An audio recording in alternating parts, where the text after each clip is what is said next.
자, 반기문 유엔 사무총장 대선 후보 나서겠다는 뜻을 사실상 밝혔기 때문에 관심의 핵이 되고 있습니다. 그런데 경상북도 안동을 일요일날 가는데 유성룡 선생을 활용한 이미지 메이킹에 나선 것 같습니다. 과연 어떤 상황인지 천상길 차장과 얘기 나눠보겠습니다. 네. 반기문 유엔 사무총장은 지금 일본에서 저녁 7시, 이제 잠시 후에 귀국하겠네요. 아, 이게 하늘에서 찍은, 저희가 오후에 찍은 건데 유성룡 선생의 생가, 고택이군요. 모레, 일요일 날 반기문 총장이 안동 하회마을에 유성룡 고택을 찾을 예정입니다. 네. 유성룡은 얼마 전에 그 드라마에서도 했을 정도로 굉장히 유명한 분이죠. 네. 가장 큰 일로 했던 것은 이순신 장군을 발탁했던 분이고, 임진왜란을 기록한 징비록을 집필했던 분으로 널리 알려져 있습니다. 아무 충신이었고요. 임진왜란 때 참 어려움을 많이 겪었었지만 선조 때문에. 네. 그리고 어쨌든 그 임진왜란을 기록한 책, 국난 극복의 핵심 요인으로 정치 리더십과 국민의 단합, 외교력을 꼽았던 그런 책들을 집필해서 굉장히 당시에 충신으로 꼽혔습니다. 네. 자, 구장 차장. 네. 왜 반기문 유엔 사무총장은 경상북도 안동에 가는데 굳이 여기를 골랐을까요? 일단 안동은 경상북도에 있지 않습니까? 네. 이제 새로 도청이 옮겨간 곳이 그렇습니다. 그 도청이 옮겨가기도 했고 어떻게 보면 이제 경북의 한 중심지라고 볼 수 있고요. 네. 또 보수의 어떤 원류라고도 할 수 있는 곳입니다. 네. 그래서 이제 반 총장 입장에서는 만약에 내년 대선에서 이제 충청 출신 아닙니까? 네. 충청만 가지고는 전국적 지지를 확보하기 좀 어려운데 네. 가장 지지층이 좀 두텁고 보수 지지층이 두터운 경상북도에 가서 얼굴을 알리고 또 사실상의 어떤 출마의 뜻도 간접적으로 좀 피력하려고 하는 게 아닌가 싶습니다. 네. 그런데 이제 그 상징 인물이 이 서해 유성룡이었다는 것은 네. 그 유성룡 영의정을 지낸 그 서해의 경우에는 국난을 극복하는데 굉장히 네. 큰 역할을 하지 않았습니까? 네. 또 반기문 총장이 25일 날 그 기자 간담회에서 한 얘기 중에는요. 네. 일단 국론 통합이 좀 있어야겠다. 네. 그리고 남북 통일을 좀 이루어야 되겠다. 이런 얘기를 했거든요. 그러니까 국가적 과제를 해결하는데 본인이 적임자 아니냐. 네. 이런 얘기를 하면서 이제 역사적 인물을 같이 좀 매치시키려고 이런 일정을 좀 끼우는 게 아닌가 싶습니다. 징비록이란 그 임진왜란의 교훈을 담은 그 책의 메시지 핵심을 보면요.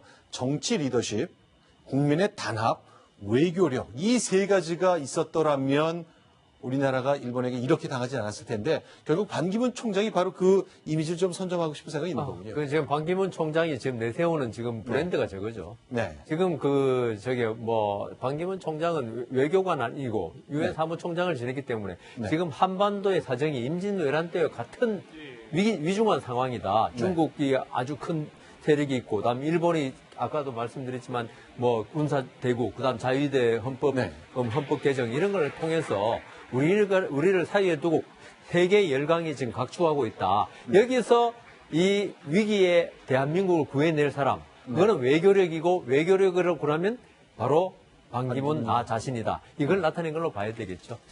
자, 경상북도 경주도 가고요. 안동도 갑니다. 결국 그러면은 TK 지역, 지금 사실상 무주공산처럼 돼버린 그곳에 자, 표심의 쏠림이 있을 것인지 저희가 그래서 오늘 오후에 경상북도를 방문해서요. 그분들에게 여쭤봤습니다.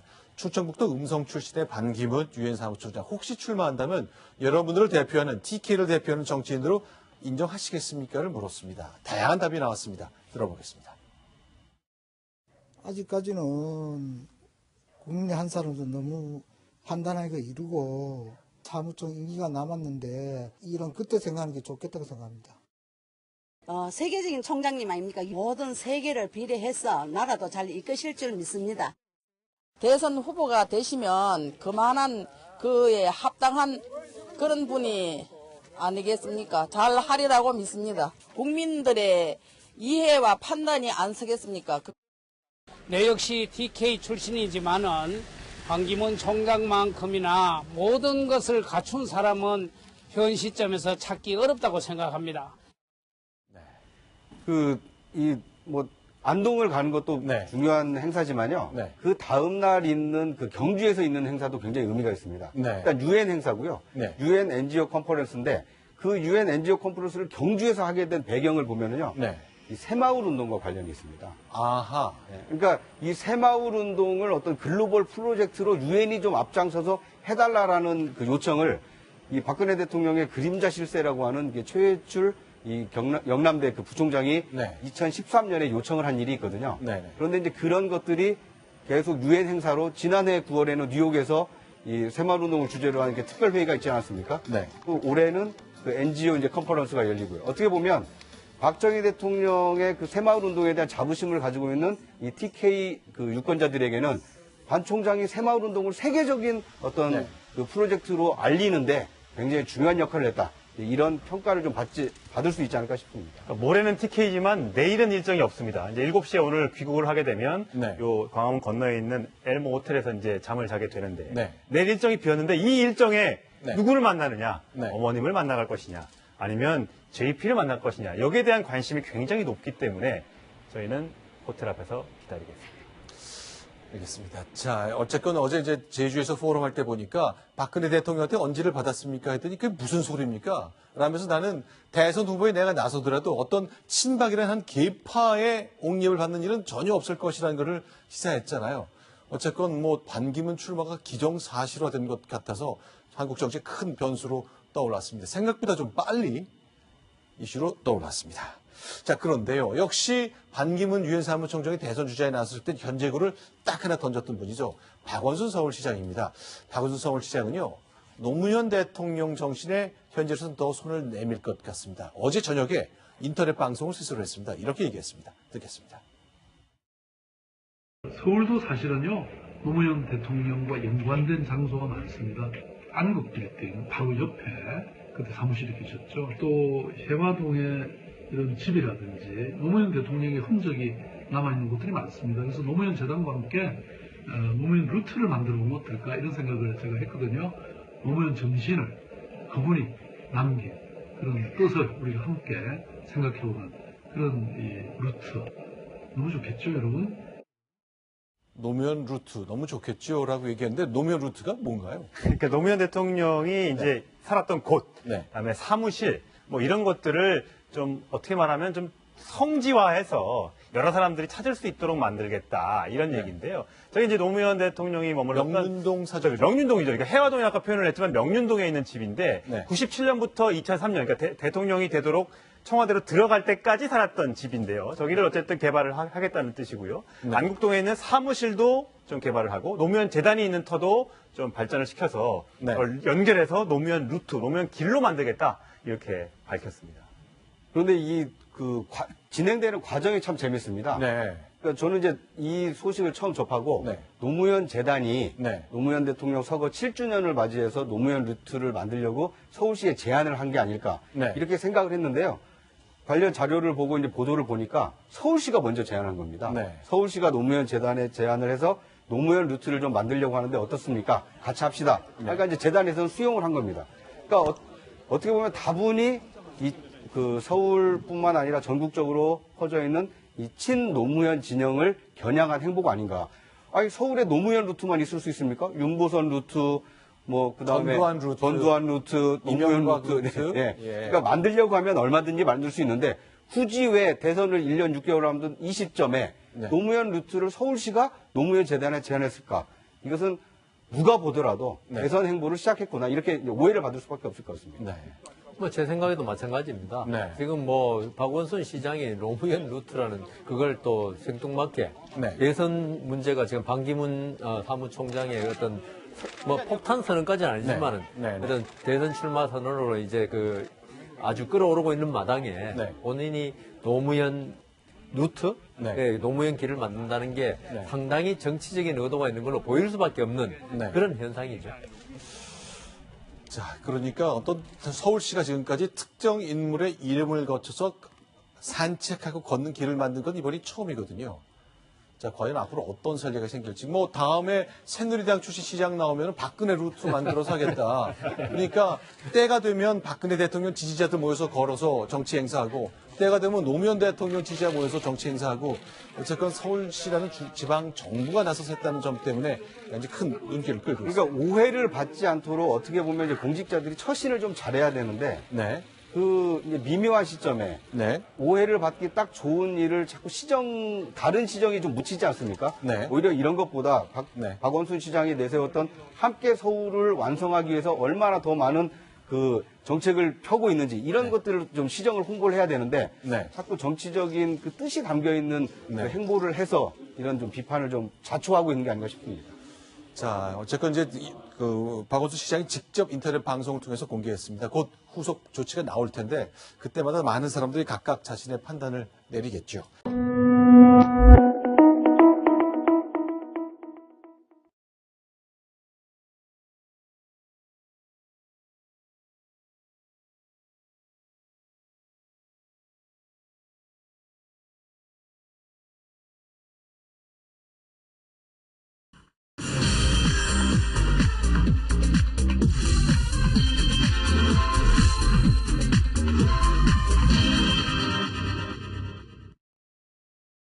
네, 미술 얘기하겠습니다. 조영남 씨 사건 계속 굴러가고 있고요. 영화에도 역시 아름다운 그림을 통해 마음을 잡는 그 시도가 계속되고 있고, 역시 경영자들도 여러 가지 행사 자체보다는 음악과 같은 이런 예술을 통한 접근 계속 시도되고 있습니다. 한국 사회에서 관심이 부쩍 높아지고 있는 문화 예술 얘기 좀 나눠보겠습니다. 자, 조영남 씨 얘기 먼저 합니다. 자, 최근에 저희와 전화 통화를 해봤습니다. 여러 가지 얘기를 나눴는데 그 먼저 음성을 듣겠습니다. 내일 만나요. 저는 모르고 그냥 내일 우리가 만나서 회의를 하려고요. 아, 그죠. 변호인단이랑요? 예. 그인지요. 조만간 일괄적으로 인터뷰를 하려고. 큰 배를 버티고 있죠. 아이고, 고맙습니다. 조영남 씨의 음성을 오랜만에 들었는데 굉장히 마음의 갈등이랄까 가슴앓이한 느낌이 좀 나네요. 네, 검찰 수사가 계속되고 있고요. 네. 이르면 이번 주에 소환하겠다는 방침이어서 이번 주에 검찰 앞에 수사를 받으러 서는 모습을 보이게 될 수도 있는 상황이라 지금 네. 뭐 여러 가지로 복잡할 건데요. 지금 검찰 수사하면서 대리 그림으로 판매됐다는 작품 크기 수도 20개가 넘는 것으로 지금 늘어났습니다. 자, 지난주 토요일 날 세시봉 공연이 부산에 있었는데요. 제가 지난주 내내 이제 뉴스탑10 진행하면서 설마 절대 공연에 나서지 않을 것이다라고 예상을 계속했는데 제가 보기 좋게 틀렸습니다. 자, 공연에 나섰던 거 저희 취재 기자가 실내에서 좀 촬영을 해봤는데 그 내용 잠시 보겠습니다. 수면제로 사람이 되면 어른들이 하트 가지고 돈은 안 된다고 올해 하트 가지고 쫄딱 망했습니다. 노래를 농담처럼 제가 죽었을 때 부르라고 만든 노래인데 이 노래를 진짜 부를 때가 된 것 같습니다. 저의 장례식이라고 생각합니다. 자, 이제 앞으로 곧 검찰 소환 앞두고 있는 상황에서 기자회견을 하겠다 그랬는데요. 양절 변호사. 네. 근데 보통 검찰 출두 직전에 하는 기자회견 굉장히 조심스럽잖아요. 굉장히 조심스럽죠. 어떤 걸 예상하십니까? 그러니까 다른 것보다도요, 지금 여론의 어떤 움직임이라고 하는 것과 사실 법적 적용이라고는 좀 구별을 해야 되는 거지만, 네. 사안이 사안이고 조영남 씨가 가지고 있는 무게감 때문에, 대중들의 가진 무게감 때문에 검찰도 여론을 신경을 쓸 수는 없거든요. 신경 쓸 수밖에 없거든요. 그래서 조영남 씨 같은 경우 공개적으로 국민들에게는 사과를 하는 형식을 취하면서 단 법적으로까지 자백하는 형식까지는 안 되는 그 어떤 절묘한 균형점을 좀 찾아야 되는 상황인 거죠. 네. 자, 일단 조영남 씨는 이제 마음의 어려움을 많이 겪고 있기 때문에 옛날 생각도 많이 날 것 같은데요. 자, 오늘 밤 저희 채널에게 풍문으로 들어오시오에서 방송할 내용 저희가 미리 좀 소개를 드리겠는데 윤여정 씨 얘기를 좀 했군요. 네, 그렇습니다. 그 조영남 씨 전 부인 윤여정 씨가 출연한 영화 개춘할망 시사회에 조영남 씨가 꽃다발을 들고 참석했다는 건데요. 네. 지인들에 따르면 새로운 관계를 원해서 그런 것 아니냐. 그리고 또 윤여정을 그리워하는 것 같다. 이런 얘기들도 나왔고요. 네. 예전에 조영남 씨가 인생에서 후회하는 것이 별로 없는데 이혼한 거는 후회한다. 이런 얘기도 한 적이 있기 때문에 네. 힘든 상황에서 심경적으로 변화가 있으면 관계가 또 꼭 변하는 그런 계기가 되는 것 아니냐 이런 관측도 나오고 있는 거죠. 자, 화면에 보이는 오른쪽 윤여정 씨, 이제 조영남 씨가 예전에 이제 결혼했던 시절의 생각 때문에 조영남 씨가 상황이 어려워지면서 윤여정 씨를 많이 생각하는 것 같네요. 그런데 바로 이 윤여정 씨가 출연한 이 개춘할망이란 이 영화 그 끝나는 장면이 자, 출연 장면을 회화처럼 묘사한 장면 때문에 관객들의 눈을 끝까지 사로잡는다고 합니다. 예, 그렇습니다. 보통은 저게 끝장면에 그냥 사람 이름 나오죠. 만든 사람이라든가 감독이라든가 출연진. 그런데 왼쪽에 보시는 것처럼 수채화 그림 같은 그림들이 지금 보이지 않습니까? 저게 영화 속에 등장했던 장면들 하나하나를 네. 원래 그림을 그린 건 아니고요. 영화 속 장면 자체를 하나하나 캡처한 다음에 그걸 컴퓨터 그래픽으로 그림처럼 바꿔놓은 겁니다. 근데 저 그림들이 너무 아름다워서 통상 영화 끝나면 그 엔딩 크레딧 끝나기 전에 다 나가는데 저걸 앉아서 다 보고 계신 분들 굉장히 많다고 합니다. 자, 저 그림을 좀 크게 봤으면 좋겠는데 어쨌건 저런 수채화 풍경 같은 그 장면. 자, 여배우 김고은 씨가 부른 지금 화면에 보이는 그 학생복을 입은 분이죠. 예, 저 주연 배우인데 마지막 장면에 잠깐 들으셨지만 주제곡들이 흘러나갔죠. 엔딩 크레딧 올라갈 때 그 목소리 역시도 김고은 씨 목소리입니다. 잘 들어보시면. 근데 저거를 원래 감독이 저렇게 요청을 했다라고 해요. 네. 자장가처럼 편안하고 고즈넉한 그런 느낌을 주기 위해서 굉장히 여러 번 연습을 했다라고 하는데 엔딩 크레딧 올라갈 때 보니까 자기 자신도 스스로도 굉장히 뭉클한 느낌을 가졌다고 합니다. 자, 저 장면이 이제 수채화가 아니라 유화도 아니라 영화의 한 장면을 컴퓨터로 좀 변형을 한 거군요. 예, 그렇습니다. 요즘에는 그래픽 어플리케이션 같은 것들이 굉장히 발달해 있어서 우리가 스마트폰 같은 것도 저런 프로그램들이 있거든요. 어떤 장면을 사진을 찍은 다음에 바로 그림처럼 바꿔주는 건데 굉장히 잘 만든 그래픽으로 평가를 받고 있습니다. 알겠습니다. 자, 저렇게 이제 영화의 마지막 장면까지 잘 그린 한 사람의 정성과 감각이 그 예술이 담긴 수채화 같은 풍경을 제공하고 있거든요. 한국 사회가 갖고 있는 그 영상에 대한 관심, 이미지에 대한 사랑 이런 것들을 잘 반영한 영화의 한 흐름 같습니다. 그런데 미술 얘기 조금 더 해보겠는데 옥션 경매에서 최고가가 나왔는데 역시 같은 화백의 그림이라는데 어떤 일이 있었는지 좀 정리 좀 해주시죠. 네, 김환기 작가라는 분이 계십니다. 네. 그런데 어제 이제 홍콩에서 경매가 붙었는데요. 네. 무려 45억 6천만 원에 그 낙찰된 것이 있었습니다. 네. 언뜻 보기에는 굉장히 간단해 보이는 무제 작품이었는데 네. 굉장한 가격으로 낙찰이 되어서 주변을 놀라게 했다는 거고요. 요 그림이 45억 원에 팔렸습니다. 근데 네. 앞서 과거에 옥션을 통해 경매로 팔린 것 보니까 1등도 김한규 화백, 2등도 김한규 화백, 그렇죠. 10개 중에 6개네요. 김환기 선생은 이미 한국 미술품 중에서도 최고가 경매 기록을 보유하고 있는 분이신데요. 네. 저도 이번에 놀란 게 왜 우리 잘 아는 박수근, 이준섭 이런 선생님들보다도 더 경매가가 높은 기록을 보유하고 있습니다. 그래서 지난달 4일에 서울 옥션에서 열렸던 경매에서는 무려 48억 8,750만 원에 낙찰이 됐고 2위 47억 2천만 원짜리도 역시 김환기 선생의 작품입니다.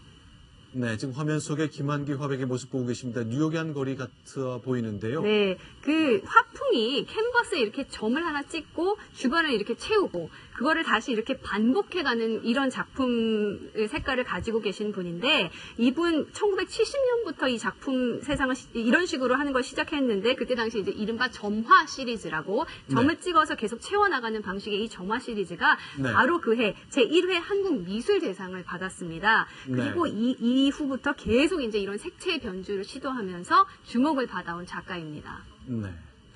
자, 저렇게 점점이 찍어서 그린 그림, 저 점화 기법, 저것에 대한 세계적인 평가가 높아서 저런 그림 한 점에 45억 원씩 팔리고 있다는 것. 놀라운 것은 추정가도 이미 40억을 넘었었다는 거고요. 경매가 시작되니까 순식간에 치솟았다고 해서 또 화제가 되고 주변 사람들이 많이 놀랐다 이런 반응들 나왔습니다. 자, 그러면요. 이렇게 예술에 대한 이해가 높아지면서 최근에 있어 보니까 이제 매년 호암상 시상식이 이제 삼성이 주관해서 일을 해왔는데 올해 호암상 시상식은 그 행사 자체가 밥 먹고 식사하는 그런 만찬 형식에서 바뀐다면서요. 네.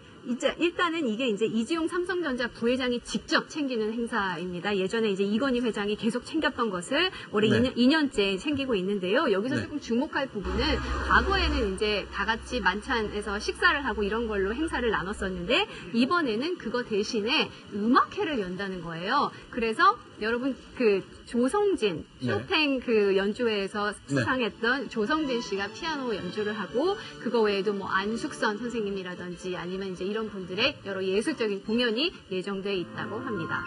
전에 이제 신라호텔에서 행사하면서 여러 가지 이제 수상자 소감 듣고 좀 여러 가지 시상 내용 공개하고 식사하는 그런 형식으로 진행된다는가 하면 올해부터는 아예 장소도 옮겨지면서 여러 가지 예술이 강조된 행사로 바뀌었다면서요. 방금 이제 장소 말씀하셨는데 이게 이제 뭐 신라 호텔이라든지 이런 만찬장이 아니고 용인 인재개발원으로 장소를 바꾸는데요.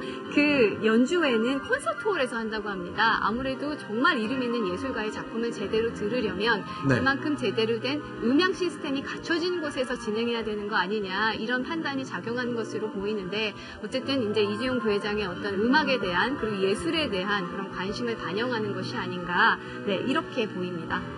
자, 이제 2세, 3세, 4세 기업인 중심으로 예술에 대한 관심이 뭐 자연스럽게 높아지는 것 같고 우리 이제 소비자들인 우리들도 소득이 높아지면서 예술에 대한 관심이 점점 늘어나고 있잖아요. 그런 흐름하고 좀 비슷한 것 같네요. 네, 그 이재용 부회장은 특히 이제 딸과 관련해서도 예술적인 부분이 맞닿아 있는데요.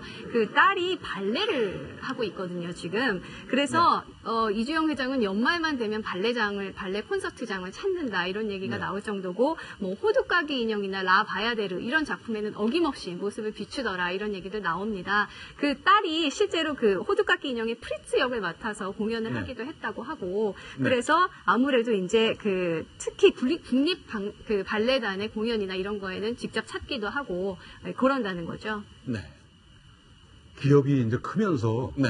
요즘 이렇게 어떤 특징 같은 게 보이잖아요. 네. 요즘 제가 볼 때 특징은 뭐냐면 세 가지 정도가 공통되는 특징이 있어요. 그게 뭐냐면 아시다시피 인재 육성, 장학금 같은 경우를 많이 주는 것이고 그다음에 사회공헌 부분이 많이 들고요. 세 번째가 지금 요새 트렌드가 바로 예술 지원입니다. 그래서 저런 경우도 물론 뭐 기업마다 조금씩은 틀리겠지만 그런 트렌드에서 보면은 이해가는 대목이 있지 않을까. 그러니까 인재 육성, 사회공헌, 예술 지원 이런 쪽으로 보는 것도 괜찮을 것 같습니다. 발레, 음악, 미술 한 분야의 예술에 정진한다는 것. 그야말로 모든 것을 버리고 파고들어야 되잖아요. 그야말로 그 예술 세계에 접근한 그 노력에 대해서 기업들이 전보다 많은 이해를 바탕으로 경제적인 지원을 많이 하고 있습니다. 그 흐름에 대기업들 동참하고 있다는 건데 그러고 보니까 발레에 대한 후원에도 생기고 K&B 펠로우 이런 것처럼 기업들이 나서서 하는 경우가 굉장히 많아졌군요. 예, 이재용 부회장 같은 경우는 93년도부터 이제 정재계 인사 20명가량을 모아서 K&B 펠로우를 만들어서 후원하고 있는데요. 지금은 2011년부터 장세욱 유니버설 스테이 사장이 후원 회장을 맡고 있으면서 한 100여 명가량이 활동을 하고 있고 매년 1억 원 가까운 후원금을 모은다고 합니다. 네. 알겠습니다. 예술과 관련된 얘기를 좀 나눠봤습니다. 자, 동아일보 정책사업의 이정은 차장 여기서 좀 인사를 드리겠고요. 다시 새로운 패널과 함께 해보겠습니다. 고맙습니다.